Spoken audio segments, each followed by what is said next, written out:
some of the students said, forget that, I'm not going to put up with that. And they walked backwards into the sea, and they turned into the animals of the sea, the fish, jellyfish, all the animals of the sea. Then others said, I'm not waiting either, and they jumped into the ground. This time, all of this time you have to remember that they weren't people like us. They were from the enchanted world of the Yaqui. So they dove into the ground and became the ants mostly, and the little gophers and all the little animals that come out of the ground. Some others climbed up on the hills and they say, no, I'd rather die. So they jumped off the cliffs and they turned into the birds. They didn't die. They turned into the birds. And still other people, other of the students said, I'm not going to stay here for this. I'm going back to the mountains. So they ran to the mountains. And to this day, they say that there are still Surim in the mountains that help the UM and the Yaqui when they're lost in the mountains, that the Surim will come and bring them water and build a fire for them and feed them, and then lead them to the road so that, or some landmark so that they know where they are, you know, but they're still around. And then there was a few people left, and they said, no, bring it on, you know, we're gonna wait for whoever's coming. And those are the Yaqui of today, strong, powerful people that have never been subjugated. The Yaqui have always been a nation within a nation. The Mexican government never got the Yaquis to settle down. But so the tree had said that the bearded people were coming, which were the Spaniards, and they brought the Jesuits. You know, the Jesuits are the priests that wear the black hat, Taracabo, a priest. and they were real strict, and the Yaqui people didn't like that, so they got rid of them. And with the Spaniards came like smallpox, chickenpox, measles, diarrhea, all kinds of stuff, you know, that didn't affect the people in the land, but they brought disease. They brought horses and cows. They taught them how to use irrigation. When they got rid of the Jesuits, the Franciscans came, the priests that wear the brown hood, like in San Javier and Magdalena. And they were friendlier. But what the Jesuits had done, and the Spaniards, they had gathered the people from all over and put them into 8 pueblos, 8 pueblos in the Rio Yaqui, to make it easier to teach them Christianity and teach them irrigation and teach them fertilization and all of this stuff. So they were doing real good, and that the tree was already, some of what the tree had prophesied was already coming true. They became the disease, they came the baptismal to all of Christianity. And the Yaqui took what the Spaniards brought as with religion to what they already had, and they melded it together, and that's what the Yaqui practice today. So anyway, the ugly worm is the road. The ugly worm was going to eat people. And you know, if you're going towards Mexico, towards Guadalupe, Pasals, anywhere you go, you see the crosses on the sides of the road. That's where the worm ate the people, that's where they died. And the snake that was going to cross the land is the train.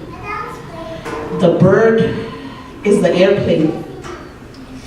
And the 2 powerful brothers that were killed were the Kennedy brothers, John F. and Robert F. Kennedy. And the twins that were downed and heard all over the world was the Twin Towers. You know, so even though it seemed like weird that the tree was talking, it was talking this far into the future. So the reason I'm telling you guys the story of creation of the Yaqui people is because in order for you to know where you are and who you are, you have to know where you come from, where your beginnings are, where your roots are. That's a creation story for the Yaqui. Every nation, like I said, has a creation story. Before you have to know where you're coming from, to know where you are right now, to know who you are right now, so that you can take it from there, so that you can know who you're gonna be, where you're gonna be. So that's the creation story. And the thing that I want to bring to now, with all the laws and everything, you want to stay clean. I was raised by nine drunk uncles, and my mom was a party girl. And I was telling Amanda earlier, I said my family used to we used to exist Monday, Tuesday, Wednesday, and Thursday. But Friday on payday, we used to live. I mean, there was tequila and guitarras and food and everything, and party the weekend and then come to work on Monday. But the thing is that I would give you advice as young people to put a little bit, even now, a little bit of money away for when you need it. And learn all you can. Like today, I always tell everybody that I run this to, you guys, there's gonna be an event. They're gonna teach you something for free. They're gonna feed you for free. You're gonna be in the AC for free. You know, they're gonna transport you. Say, what's up? How come you guys don't go? So, you know, it's good that you guys took the opportunity. And the young people, like the working the land, they're the ones that are gonna be carrying on. Long time ago, like I told you with the flower making earlier, I used to be a young person. And I wish that I had paid attention to what the elders were saying. Back then it was baloney. I used to like to listen to what they were talking about, the gossip. I would serve the coffee and clean the table and everything, you know, to be there, but then they'd say, "Ándale, pa' afuera." So I would go around outside, and back then, no AC, so the window was up, open, and the screen was there, and I was under the window listening. You know who's gonna have a baby, and you know who ran away, and I knew it all. Pero, information is invaluable. and you guys need to learn all you can about everything that you can, but learn about something that matters to you, something that's important to you. Mr. Matos used to listen to the elders. You know, he was like one of the nice kids in the hood. Me, on the other hand, I didn't listen to anybody. I was with my drunk uncles, and they say, you don't take nothing from nobody, don't be scared, and you know, so I wasn't. To this day, I tell everybody, I ain't scared of nothing or nobody, I'm from Libre, you know, so. And that's here in South Tucson. South Tucson is a 1 square town inside the city of Tucson. So, but Mr. Matos used to sit down with his elders, and they would give him advice, and they would say, you go over there and you do this. And he's come a long way with that. And I hope that what you guys take away is that you need to sit down and listen.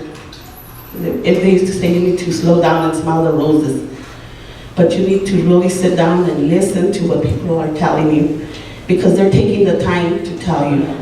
And I like to tell stuff in a funny way, but there's people that are seriously talking to you about big, heavy issues.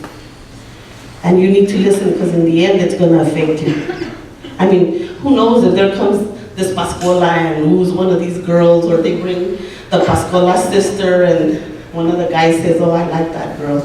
But there's that line, you know, and you leave the Pascuala girls alone. No, just leave the Pascuala sister alone. But there's that line there, you know, we have to learn how to deal with it. And there's always going to be barriers, and there's always going to be people telling you, no puedes, you can't do it. Like in 1966, I think, or 65, around there, I marched with Cesar Chavez here in Tucson. Cesar Chavez was from Yuma. And everybody used to say, no, you can't, no, you can't. And he used to say, si se puede. And I still say, si se puede, because you can do it. All you have to do is want to. And when you want something, put everything towards it, and it'll be yours. Thank you. Just some check.